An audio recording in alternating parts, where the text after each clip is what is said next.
L'Ibiza est propulsé par des moteurs essence à 3 et 4 cylindres et un diesel à 4 cylindres. La gamme s'ouvre avec des moteurs atmosphériques 1.0 MPI à injection indirecte de carburant. Ce ne sont pas des démons de pouvoir et ils n'offrent pas non plus de performances extraordinaires. Convertis au GPL, ils fonctionnent parfaitement dans les voitures utilisées par les fournisseurs ou pour le transport de personnes. Leur faible puissance en ville ne constitue pas un gros problème et leur faible coût d'exploitation compense certains défauts de performance. Cependant, aucun de ces moteurs n'est actuellement proposé à Ibiza. Nous ne pouvons donc compter que sur des importations individuelles. Au quotidien, les moteurs 3 cylindres suralimentés fonctionnent bien mieux. Même le plus faible d'entre eux, générant 95 chevaux, n'a aucun problème majeur sur les routes rapides. Un certain inconvénient est qu'il est associé uniquement à une boîte de vitesse manuelle à 5 rapports. Pour cette raison, quelqu'un qui s'intéresse à une boîte automatique choisira la version de 115 chevaux ou choisira un moteur haut de gamme. Il comportera une version de 150 chevaux du 1.5 TSI.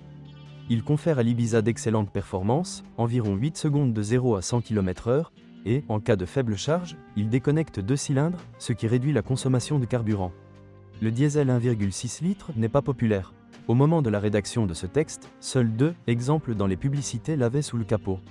Bien que les boîtes de vitesse manuelle fonctionnent assez facilement, certains se plaignent de leur lenteur, notamment lors de l'engagement du 5e rapport.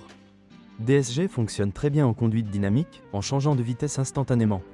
Comme c'est souvent le cas avec les transmissions à double embrayage, elles ont parfois des ratés. Par rapport à l'Arona récemment décrit, la suspension de l'Ibiza est légèrement plus agréable au quotidien. En raison du centre de gravité plus bas, il n'était pas nécessaire de le rigidifier autant que dans le cas du crossover mentionné. L'Ibiza reste donc assez confortable avec une maniabilité toujours excellente dans les virages. Il est important de noter qu'à ce jour, aucun problème ou panne majeure n'a été signalé concernant les systèmes d'entraînement et de suspension. Ibiza est un acteur important du segment B. Ses plus grands atouts sont un intérieur spacieux et un châssis raffiné.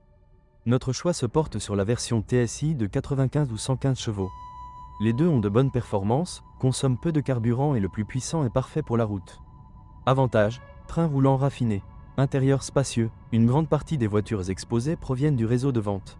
Défauts: qualité moyenne des finitions intérieures.